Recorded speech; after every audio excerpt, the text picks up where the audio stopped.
Yeah, baby. Yeah. The Mac is back. Back with another video.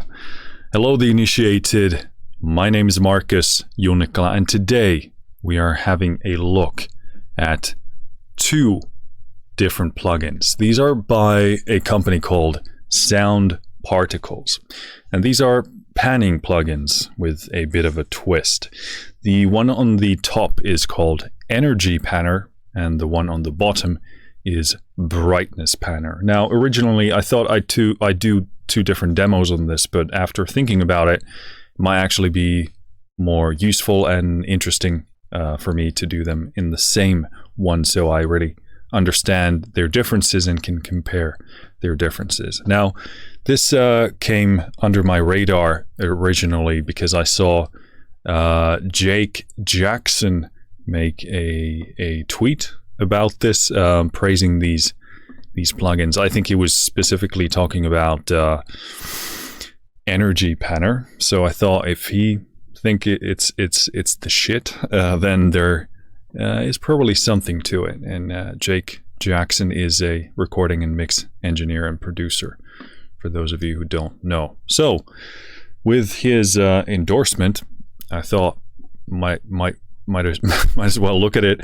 Be interesting to see how it works. And indeed, the concept in principle does make sense to me. Seems actually really interesting. And I've been thinking about creating space in a stereo mix. I tend to fall a bit too sort of flat standard in terms of the stereo image and spread. So I think having tools to go from narrow to wide makes a lot of sense. So starting with Energy Panner, basically they say uses the intensity of a sound to control its movement. And basically they say sound intensity controls panning. So in terms of, they don't really break it down here in a sentence that I would be expecting, but when I read that, I would assume that the more intense a sound is, the further it spreads to the sides in the stereo field. And this kind of, I like this because if you think about like a drum group, for example, you could see how the quieter notes would sort of stay more centered, and then as you would spread out, it would sort of expand to the sides. And this intuitively feels like a very nice concept to me. We'll see if I think about that the same way in practice once we use this, but there's really only one way to find out.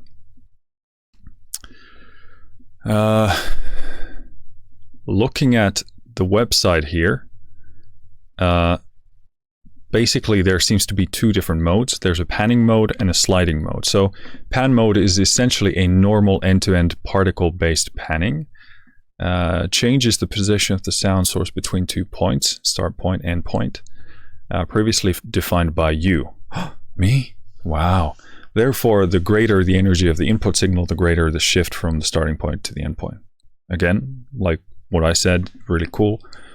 Seems to be in line with that. Sliding mode, whenever the audio signal reaches a certain level, so threshold value, the sound source moves on a trajectory that you define.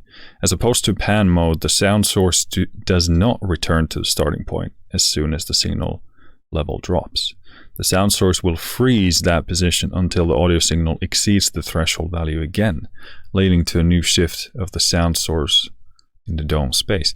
That seems pretty creative, more like for creative sound design stuff versus trying to just make your mix more lively. That seems very interesting. You'd probably understand what that does when you put it to use. Cool. I think that's about it. I definitely wanna dive in myself, as we usually do, to make this as blind and first impressions as possible, and also see if the interface is good, if it teaches a squirrel like myself how to use it. That's always a good thing. By the way, these can be bought in a collection, which seems sensible if you're into both. At least for me at the time, in euros, the collection of both are 64.23 euros. There must be a conversion plugin there working, because that's an oddly specific number.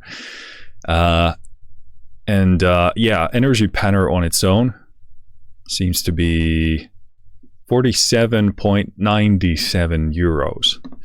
So there you go. So you get a pretty good discount with the bundle.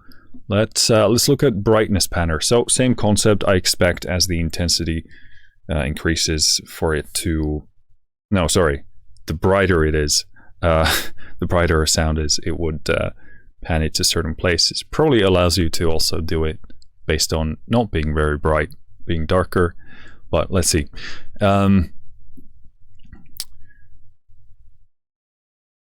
Let's try and find a sentence that actually describes something rather than, you know, like flashy abstract stuff. Imagine panning being controlled by the pitch of music notes, the brightness of sounds, allows you to move sounds dynamically in a variety of reproduction formats. Okay, so then they talk about 5.1, 7.1. Panning mode. Normal end-to-end particle-based panning. I love how it assumes that you know what particle-based panning is already. But yeah. It changes the position of the sound between 2 points. Same thing as with Energy Panner. Previously defined by you. You defined it. Let's go back to the website. Greater the brightness or pitch shifts, the greater the shifts from the starting point to the end point. Nice. And again, sliding mode. Yeah, same concept. Cool. Let's dump the website here. Let's get ourselves, get our hands dirty. So what I have here today is a track that I'm working on for this video game. We used the same track for the Bloom OX Sound demo. So track is not mixed. It's still very much raw, just having the virtual instruments in there. We do have a decent balance going, but again, this is what we're looking at. We are gonna just use this on the master bus to try and feed it as much information as possible and get a sense of that. I've got brightness pan turned off, so I think the pan for this video, that's a really bad pun, is to let's start with Energy Panner, because I feel like this is the if I think about this in a linear fashion, this is what I would probably put first to get the general energy panning going first, and then add in the brightness panner to kind of add a bit of a dimension there. So I'm really excited to see how this works, because if it is as good as it is in my head, then this will be probably pretty sweet. And if it's not, we'll learn something anyway. So let me try and get my bearings. Excuse me, my voice is failing me. Try and get my bearings here. So up here, got a preset box. Pretty interesting. Again, this seems like a tool that I would use just, tweaking right away instead of panning, but I'm sure many of these are fun and interesting, and that's a cool addition to have. Here we have the control for the mode. So I'm probably going to be in pan mode for the majority here. Obviously, we might try the sliding for some creative stuff, but that I would probably do that on an individual track rather than on a mix bus. But anyway, in the middle we have this big ball. Everybody loves big balls. So this represents the stereo spectrum. You got front at the top of the ball, back at the bottom, and then you have left and right. So I would presume if I drag this, yes, I can here adjust. Ooh, the full spectrum here. Okay, this is cool. I expected only to have this the front portion of this. I expected only to be able to do this, but it does help me do, let me do anything. So if I click here, can I reset this somehow to the default position? No, which is, I wonder if that is possible. Okay, cool. Really interested in hearing how it does the front back stuff. But let's put it to that position here. the default. So let me, okay, if I click, this is the start from speakers. Okay. Panning effect starts in a given point. Okay, so yeah, so this, if I do click this, okay, it does default. Cool. Okay. Makes sense. Easy enough so far. Movement. Move to speakers. Panning effect moves towards the original input channel's position. Or move to point. So panning effect moves towards a given point. Okay, let's keep it there, I guess.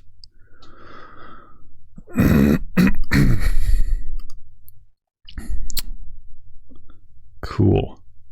On the right, we have a dry wet control. Nice. Gain, output stereo, threshold in the left bottom, and then ratio controls the amount of panning occurring when the input signal levels approach the... Interesting. Interesting. Attack, also interesting, how fast the sound moves to the end position. Release, how fast it comes back. So yeah, basic kind of compression elements there. Obviously, I mean, you could use attack and release on anything, but the point is, if you have experience with compressors, you have a basic understanding of that. All right. So if I'm thinking about this right, let's does it default if I double click? Yes, it does. Okay, let's just see what happens with the default and we'll go from there. So again, this is only energy panner in action, no brightness panner yet. Let's see what happens.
So far, very, very subtle. Even though I'm, blasting this ratio. I'm going to the extreme to try and get an idea of what it's doing, and then I can, get more musical about it. I was expecting something more drastic. This is super subtle. Let me go back there again, and I'm assuming the when it flashes in green, the threshold, that's when it's panning stuff. So green is like what we're looking for in terms of when the material is moving, which is we have to play with this.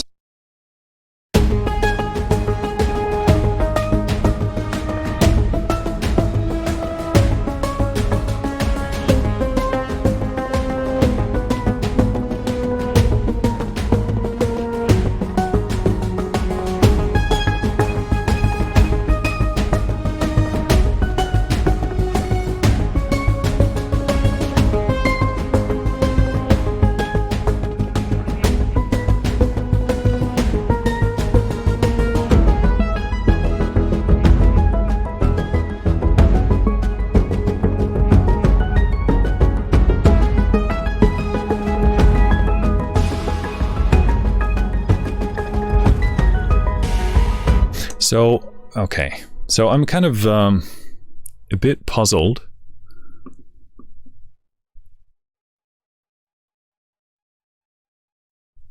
Because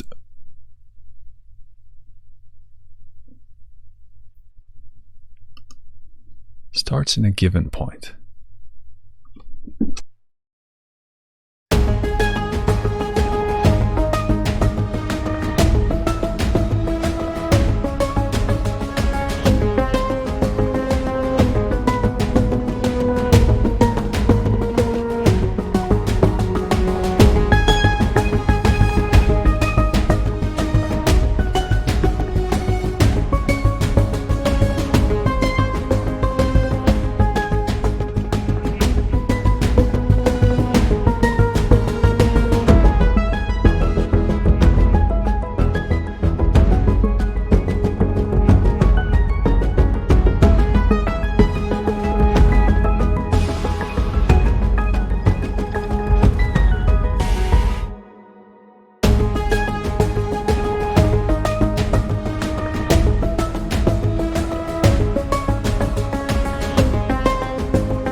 Yeah, I wish there was some kind of visual feedback here, more on what's happening in the stereo field.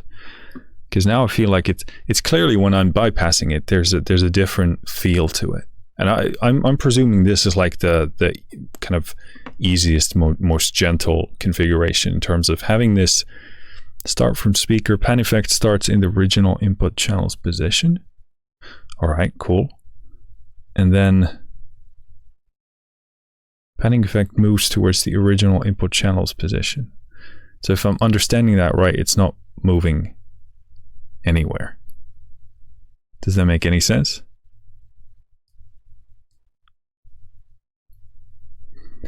But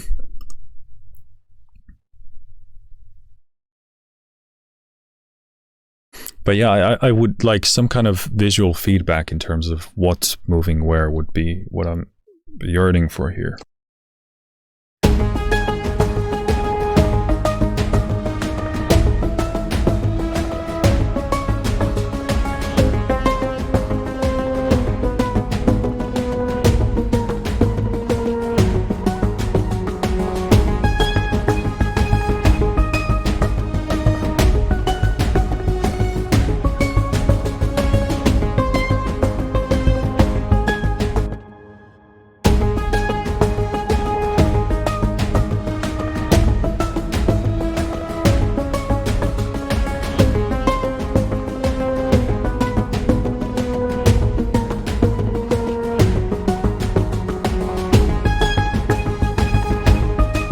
Yeah, this is very much confusing me,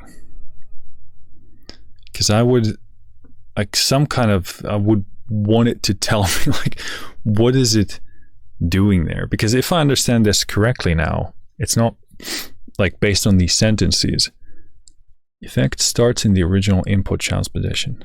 All right, panning effect moves towards the original input channel's position, which means it's not moving anywhere, right? But how?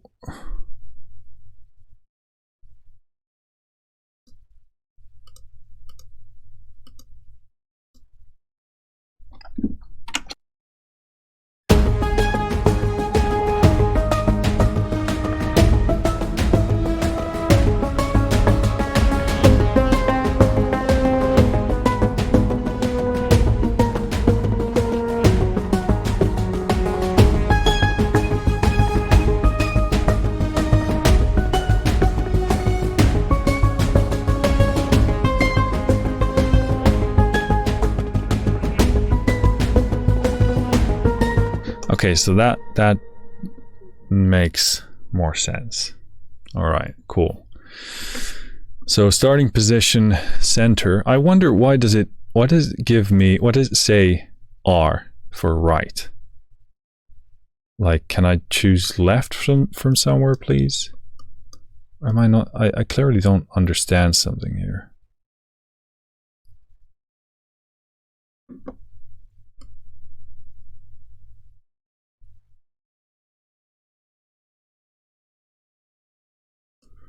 It's a bit confusing.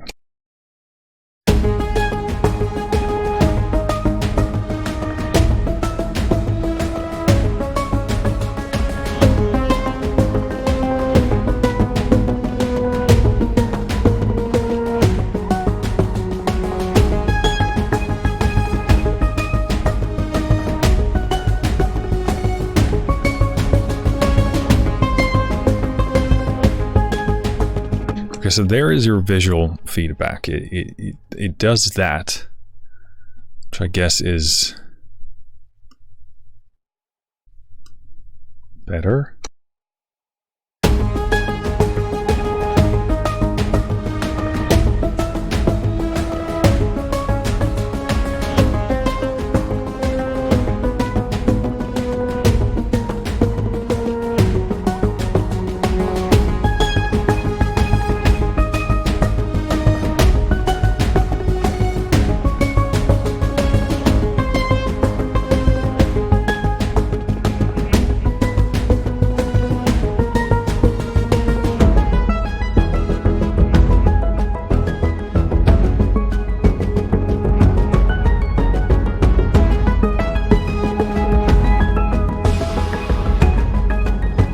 Okay, now this is getting interesting.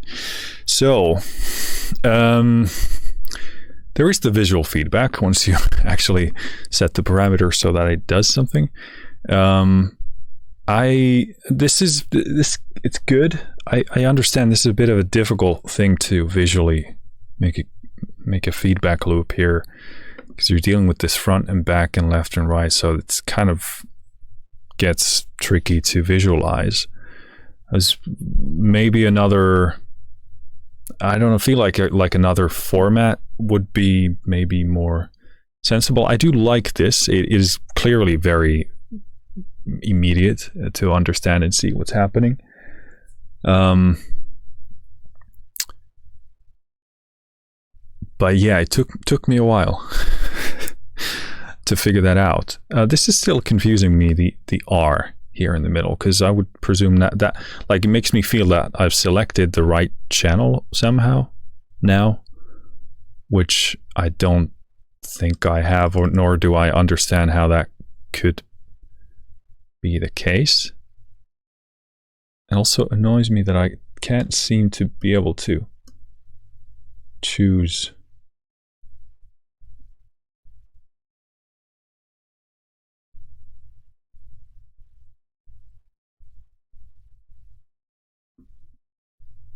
Okay, so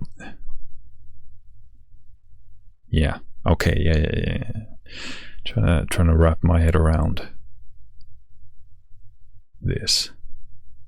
So yeah, I would like it to indeed move from the center to the sides. Let me play with this front back stuff.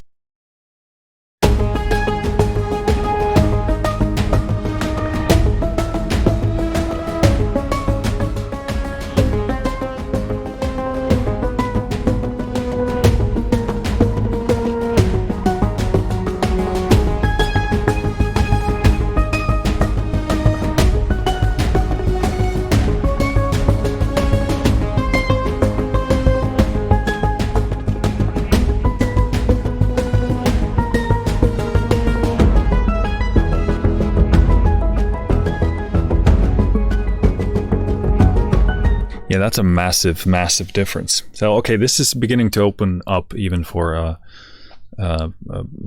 blockhead like myself, making a big difference here. Okay, so I would probably design this interface in a different way, and I would make it so that the starting point, because like I said, if I interpret that right, which I think I did, because we couldn't hear very much happening at all, is that, you know, if your starting point by default is to have the sound move from its point of origin to its point of origin, nothing, if anything, will happen, or very little will happen. So I would presume you would want to kind of default start from a different position, which to me seems from like going from center to wide. Makes a lot more sense. Still puzzled by this R, because to me this means right. So now I'm thinking that I'm selecting the right speaker. But what does R mean here?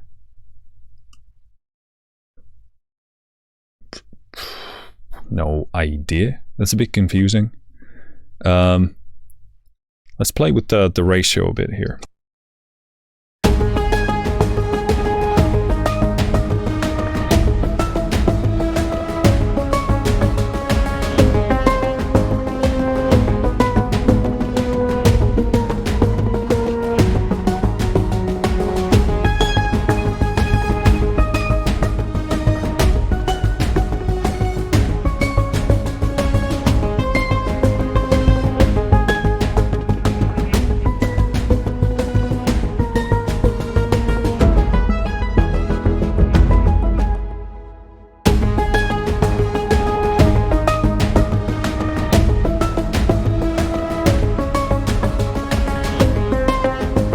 Yeah, so in a master bus situation, this would be pretty extreme because you would go from like mono to stereo, so you get a bit of that like phasing effect. So would have to definitely. I mean, I would primarily use this for in individual tracks. I do get that sense of like that phasing going from mono to stereo, understandably so. So we would really need to tweak the balances here to use it in this kind of a way, because I would on the master bus expect to be using this in a slight stereo enhancer way, like create a bit of this sort of movement there is what I'm really trying to create here.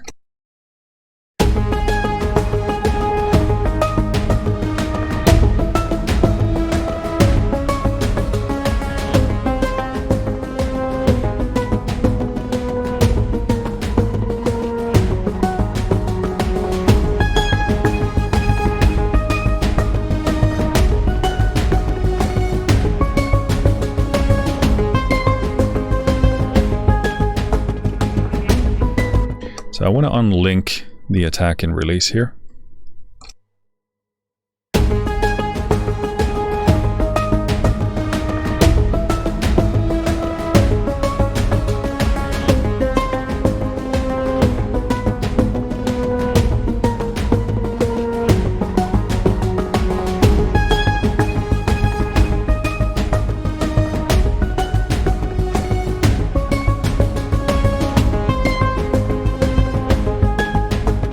So the visual feedback here is actually really immediate and good, and actually quite fast.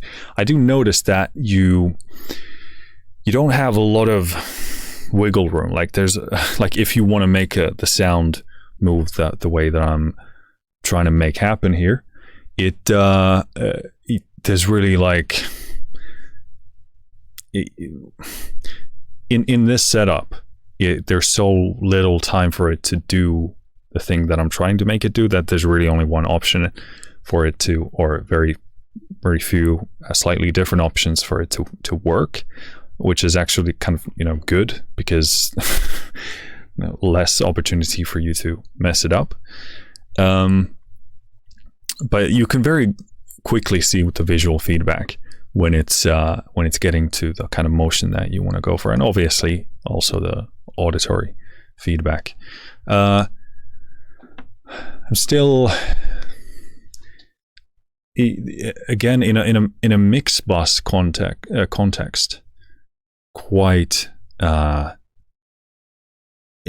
It's obviously a big move to go, all the way from mono to stereo. So it's pushing a bit. I'm just kind of left wondering and thinking whether there's something you can do to remedy that. And again, makes me think about this dry wet knob here. So let's play with that a bit.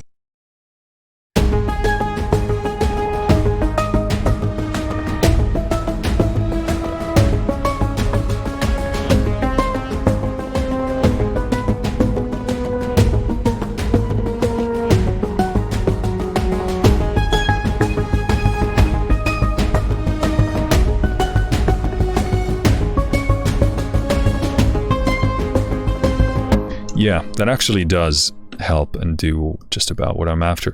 Here in the 50% mark, around there, you can begin to hear that kind of phasing collapsement into mono fade. So that's really nice.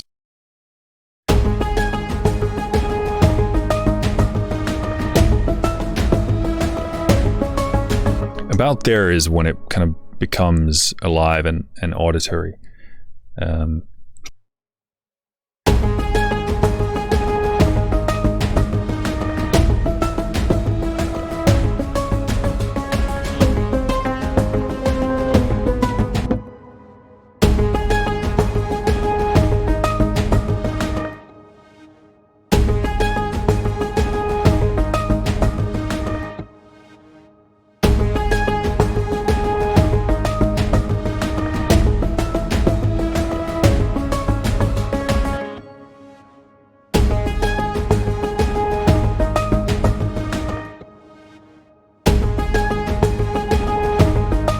Definitely do still hear that it's, you know, trying to go to mono, and then you can hear that kind of thinness, that veil-y quality that obviously it's trying to go to mono. So what do you expect? And it does, you lose some of that imaging quality, of course, and also some of that impact. So without this, it feels sort of more solid and impactful. When I introduce it, I get more movement and separation, but also that bit of weird mono-ness there. And obviously that's, you know, what it's trying to do. I'm still very, very puzzled by this R letter here when I adjust this. I don't understand.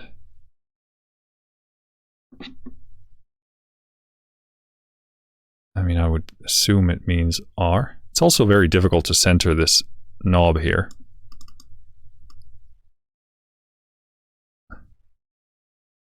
Not easy. Ah, this is doing my head in. Oh, that literally drives me crazy.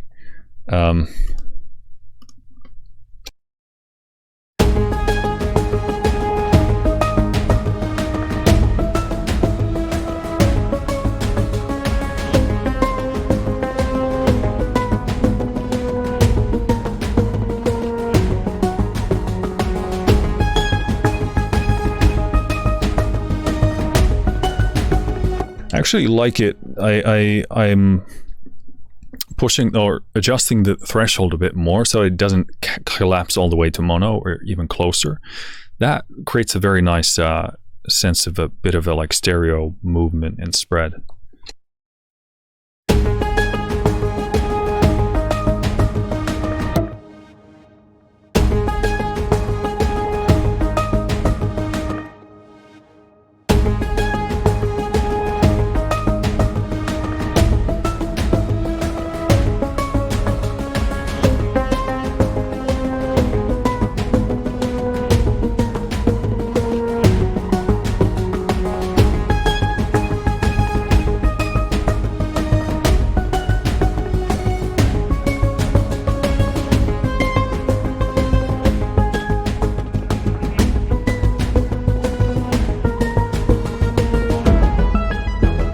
Yeah, very, very cool. I can definitely see this being a super useful and interesting piece of kit. Again, you're the one using this, so you have to know what you're aiming for. Like I said, I wanted to use this as like a mix enhancer to create more separation, a bit more movement in the stereo field. And so that's what I'm aiming for. That's what, you know, this video is attempting to do. And it's doing that. You would still have to, in this application, again, you need to find out a way of not creating that weird phasing effect where it's collapsing from mono to the sides to make it sound more natural. Again, dry wet control, adjust that, and then putting the threshold in a place where it doesn't allow it to collapse to that mono, obviously, is a second solution there. And obviously the attack and release play a big part in that. Something like that would be pretty much what I would go for.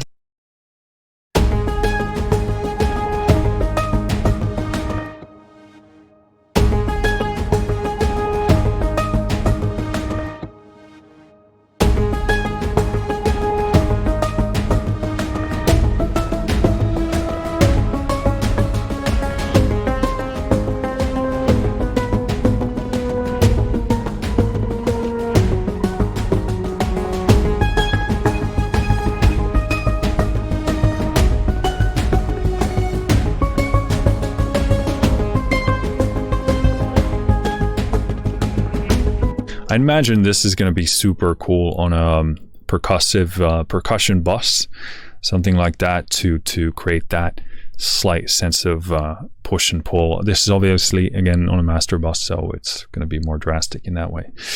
I want to, on top of this, I want to start adding this brightness panner and see how we fare with this. I'm going to choose. Let me see. Okay. So I'm still wondering and pondering about the R letter here. Okay, wait a minute.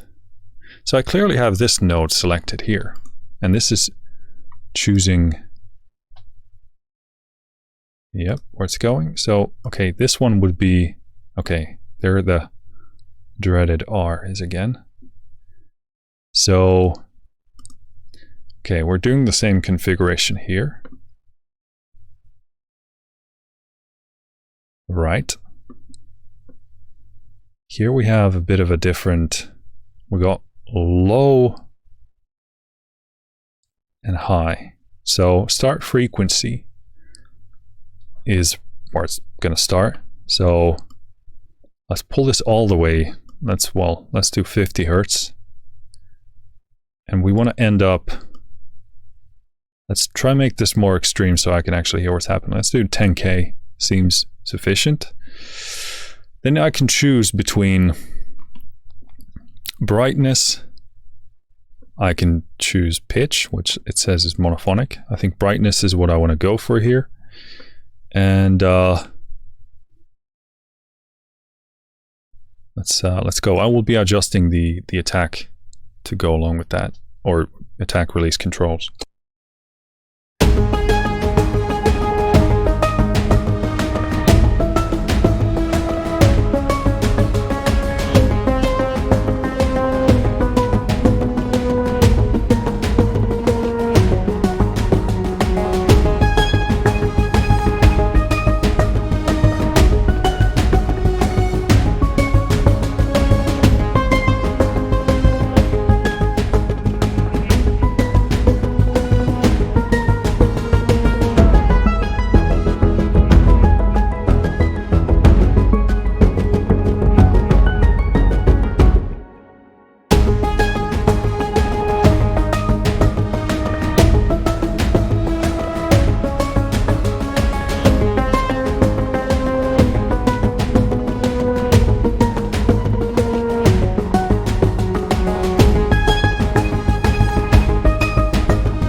I'm going to mute Energy Panner for a moment.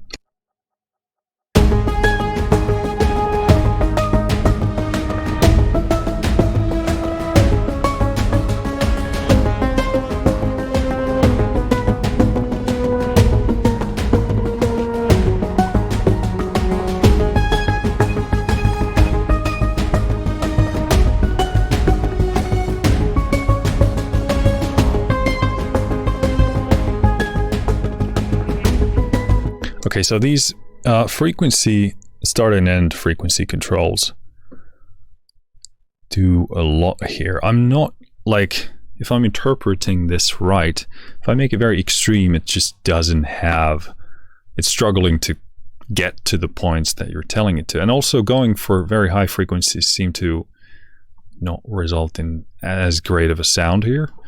So what is this node here? Precisely measures. I don't know what that yellow node does. But yeah, as I pull that down, it begins to open up a lot better.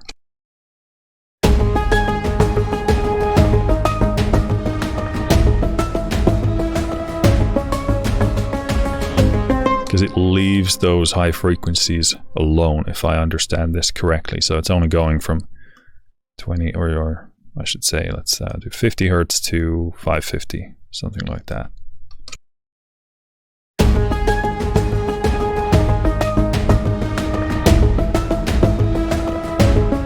And obviously that monoizes my low end, if I understand that correctly.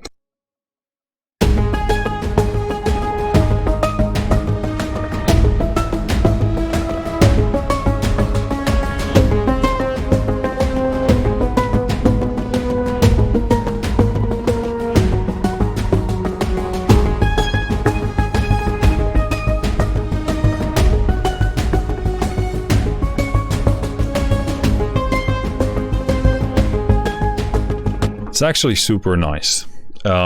Really liking that. That's good stuff. Let's play with that a bit more.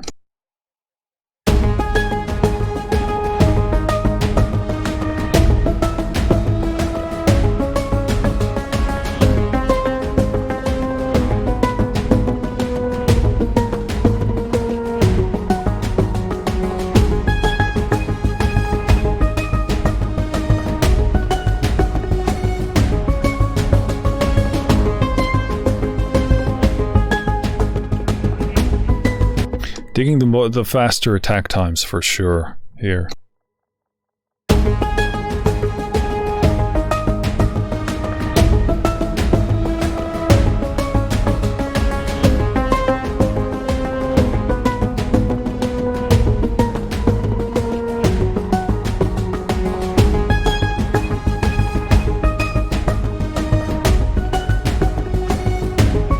You can clearly hear it shape that give this kind of nice corset to the sound, and spreading only that certain detail to the side. You know, turning that off makes the audio very sort of blocky there. So for sure, really interesting stuff. Again, it seems like the challenge with these ones is to in this use case, and again, this is one of many, you can go creative with these, but you know, fight the mono-ness of it, which is really just, you know, making sure that it doesn't have the opportunity or time to collapse to that mono center point, if I'm understanding this correctly, like we did with the energy panner and also doing here. Well, here it's different because we're not going to certain frequencies at all. But yeah, very cool. This really opens up the mix sort of more immediately in a very nice way.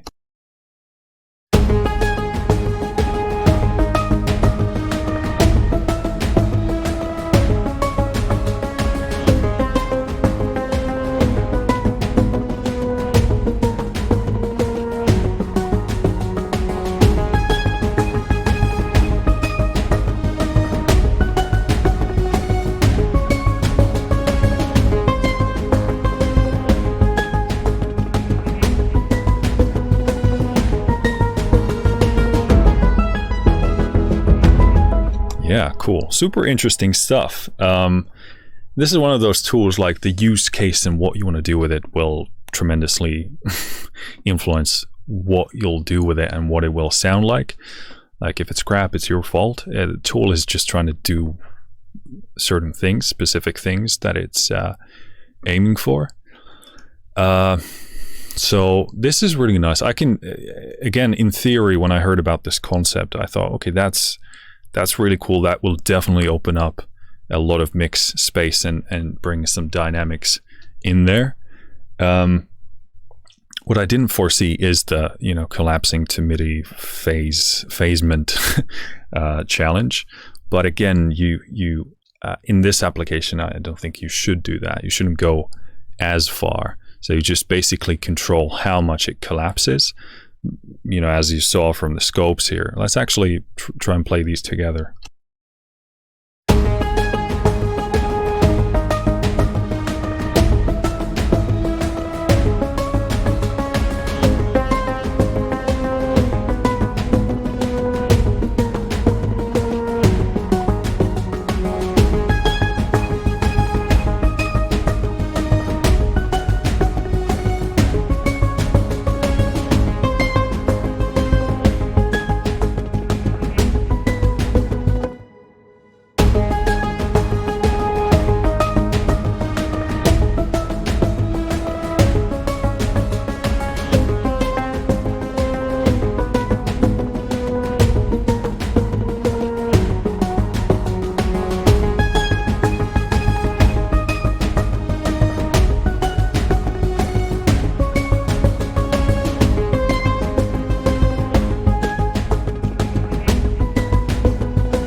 Yeah, initially, like I get a sense that you definitely want to be more careful with the energy panner in this context once again, because the changes are, it does have a bigger general impact on the movement of the mix, whereas it's easier to make the brightness panner sort of make more sense.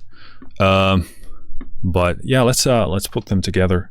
Again, here, like with the energy panner, I just want a bit of like collapsing in the stereo field. So I get a bit of this kind of a movement there. You know, maybe, what are we saying? Maybe like a 10 to 20% movement in like a mix bus use case.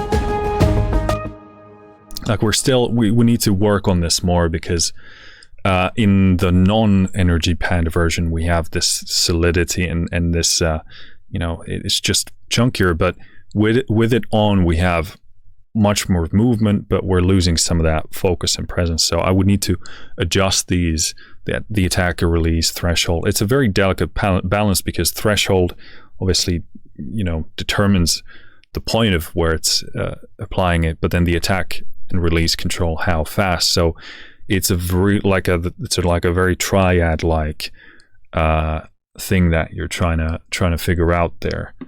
Let me actually, I want to try this in a fully wet mode.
Yeah, so there are definitely trade-offs there, but again, you know, you have to really dig deep there to find the right balance there. So let's do both of these, and then I'll bypass both.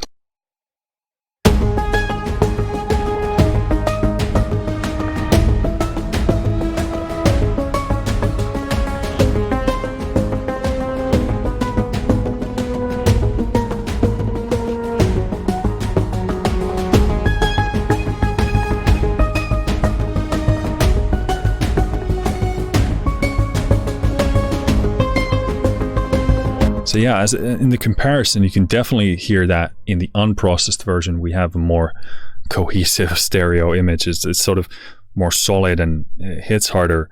But with these on, we have a lot a lot more movement in the sort of the horizontal plane. So again, in this context, you have to be very precise, very careful with what you do with these, because there's like a trade-off right now, but obviously this is very rudimentary tweaking that I'm doing so far here. So need to find the perfect sweet spot of, I would just add these in as a spice in this mix bus context to get a bit of movement from the energy panner, because like stereo fields, again, if I usually try and go for sounds that have a beautiful stereo image already.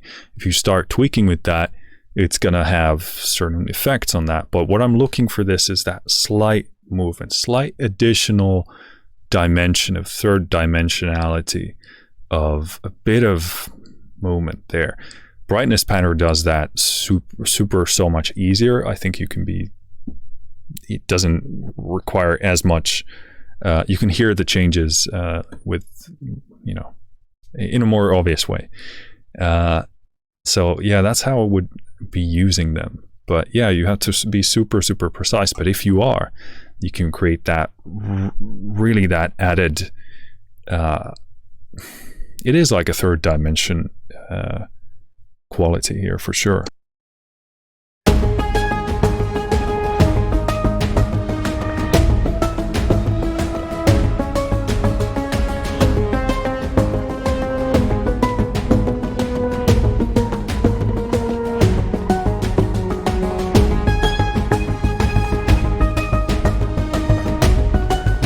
And also with the energy panel, probably some kind of a dry-wet combo there. But yeah, you got to be still very careful about the phasing and how much do you want to collapse to mono. Again, here trying to be very subtle about it. But cool. I think that's really what we're where we're gonna stop this today. Very, very, very interesting stuff. Again, it really turned out to be doing exactly what in principle I find interesting. Again, I couldn't anticipate that kind of mono aspect. And again, if you're going with stereo sounds and you're messing with the stereo field, you better be very precise with what you do. And for me in this context, just slightly nudge the sides to make it sort of more three-dimensional. I think you can most definitely pull it off. Definitely with the brightness panner, I think that's really a kind of a no-brainer. Energy panner, got to be a bit more careful. And obviously we didn't try this on individual tracks, which is going to be a story of its own for sure. Which I think is going to be, obviously we're trying to make these chew on a lot on a master bus, and we've got to be careful what we're doing there. But super interesting stuff. Very interested in hearing how they plug in a mix context on individual tracks, and then how that summarizes to the master bus. And with there definitely putting a brightness panner on and seeing how much I can with the energy get stuff moving a bit on the sides. Cool. But that's it for this video. If you have this at home, I would love to hear how you're using it, because again, I'm just trying to figure these out on the go, looking at these for the first time and trying to figure out what they do.